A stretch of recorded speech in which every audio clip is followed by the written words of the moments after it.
భారతీ ఛానల్కి స్వాగతం. జై శ్రీరామ్. హర హర మహాదేవ్. కంటెంట్ కానీ నచ్చినట్టయితే మీరు లైక్ చేయండి, షేర్ చేయండి. అలాగే ఇప్పటిదాకా సబ్స్క్రైబ్ చేసుకోకపోతే సబ్స్క్రైబ్ చేసుకోండి. పక్కనే ఉన్న బెల్ ఐకన్ నొక్కడం మర్చిపోకండి. ఇప్పుడు టాపిక్ ఏంటంటే ముఖేష్ అంబానీ వాళ్ళ కొడుకు పెళ్లి చేస్తాడు కదా, దాన్ని పెద్ద ఉత్సవం కింద, ఒక ప్రపంచంలోనే పెద్ద ఈవెంట్ కింద చేస్తున్నాడు. మీకు అందరూ తెలిసిందే, చాలా డబ్బులు ఖర్చు పెడతాడు. అంచనా 10,000 కోట్లు ఎంతో. దాంట్లో వివిఐపీస్ అందరినీ పిలిచాడు. బిల్ గేట్స్, మార్క్ జుగుంబరు, వీళ్ళందరూ కూడా ఇన్వైట్ అయ్యారు, వచ్చారు కూడా. ఇంకోసారి కూడా వస్తారు. అదొక పెద్ద 6 months ప్రోగ్రామ్ లాగా ఉంది ఈ పెళ్ళి. దీనికి ఈ మధ్యకాలం వాళ్ళు ఫస్ట్ మోహన్ భగత్ గారి దగ్గరికి వెళ్ళారు. ఎవడు ముఖేష్ అంబానీయే మోహన్ భగత్, మన ఆర్ఎస్ఎస్ చీఫ్ని కలవడానికి వెళ్ళాడు. ఆయన ఇన్విటేషన్ ఇచ్చాడు. బాగా అక్కడ దాకా నో ప్రాబ్లం. అక్కడి నుంచి సోనియా గాంధీని పిలవడానికి వెళ్ళాడు. 10 జన్పథ్కి వెళ్ళాడు. సోనియా గాంధీ, రాహుల్ గాంధీ, మెయిన్లీ సోనియా గాంధీ. అది కొంచెం అంత అవసరమా అంటే, ముఖేష్ అంబానీ పర్సనల్గా వెళ్ళి పిలవాల్సిన అవసరం ఉందా అన్నది కొంచెం మీమాంస. ఆవిడ నీతి అంబానీ ఉంది కదా, వాళ్ళ ఆవిడ వెళ్ళి పిలవచ్చు కదా. మరి ముఖేష్ అంబానీ ఎందుకు వెళ్ళాడు అన్నది కొంచెం అనుమానాస్పదంగా ఉందండి. వచ్చేదంటే ఇతను ఇటు మొదటి నుంచి కూడా ఇతను కాంగ్రెస్కి క్లోజ్ అనుకుంటా. ఇందిరాగాంధీ టైంలో వీళ్ళ నాన్న వీరుభాయ్ అంబానీ మంచి క్లోజ్గా ఉన్నాడు. సరే, ఇంకోటి అంటే వీళ్ళందరూ కూడా డీప్ స్టేట్ తరగతి వాళ్ళు. బిల్ గేట్స్, మార్క్ గుంబరు, వీళ్ళందరూ కూడా డీప్ స్టేట్ అంటాం కదా, స్టింకింగ్ రిచ్ గైజ్.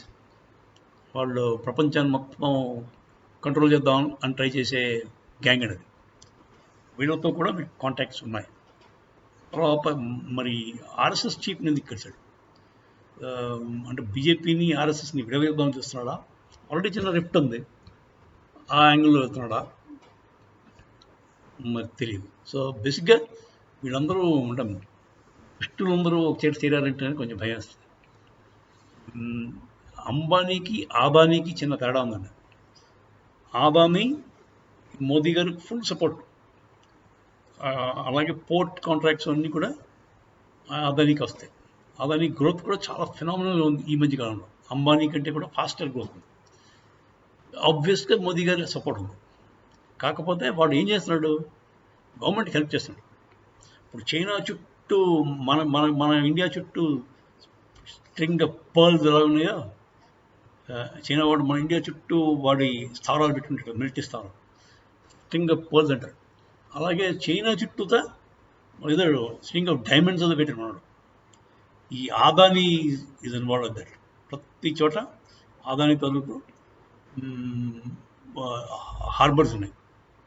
హార్బర్ అంటే ఆ పోర్ట్లన్నీ కూడా ఇతని ఆధ్వర్యంలో ఉంటాయి, ఇతని కంట్రోల్లో ఉంటాయి. సో ఇండియన్ గవర్నమెంట్కి ఆదానీకి రిలేషన్షిప్ బాగుంది. అట్ ద సేమ్ టైం అతను కొంచెం దేశభక్తి, మన ఇండియా కోసం ఏదో పనిచేస్తున్నట్టు అనిపిస్తుంది. Whereas Ambani is moving in the different direction, opposite direction.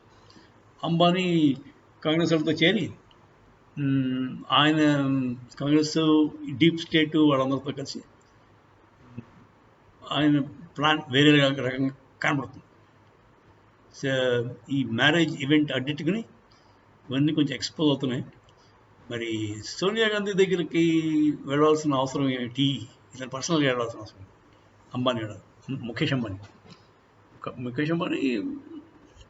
మన బిగ్ గై. వాడు వాళ్ళ ఆవిడని పంపించారు. లేడీస్ సరిపోతుంది కదా. అలా కాకుండా డైరెక్ట్గా వెళ్ళాడు. ఎందుకంటే వాళ్ళ ఆవిడని ఎవరు మన యుఎస్ నుంచి హిల్లరీ క్లింటన్ వచ్చినప్పుడు ఆవిడని రిసీవ్ చేసుకుని పంపించారు. అలాగే లేడీ కనుక ఆవిడ పంపించారు కదా, మరి వీడెందుకు వెళ్ళాడు అన్నది కొంచెం లెట్స్ సే వాడెక్కడ అంబానీ పొలిటికల్ ఇంటర్ఫరెన్స్ ఉంటుంది గ్యారెంటీ. వాళ్ళు రెండు పక్కల కాస్తారు బేసిక్గా businessmen. But at the same time Congress భావజాలం, కాంగ్రెస్ తాలూకు వాసనలు ముఖేష్ అంబానీకి అదే అంబానీ రిలయన్స్ గ్రూప్కి ఎక్కువ ఉన్నట్టే అనిపిస్తుంది. Whereas Adani is more pro Modi అని అనుకోవచ్చు. సరే, ఇవన్నీ బిజినెస్ ఎస్టాబ్లిష్మెంట్ వాళ్ళకి ఏ గవర్నమెంట్తో పని ఉండదు, రెండు గవర్నమెంట్ కాస్తారు. అట్ ద సేమ్ టైం ఒక పక్క ఎక్కువ మక్కువ ఉంటుంది, ఒక పక్క కొంతమందికి ఎక్కువ మక్కువ, అంతే చెప్పచ్చు. జై శ్రీరామ్, హర హర మహాదేవ్.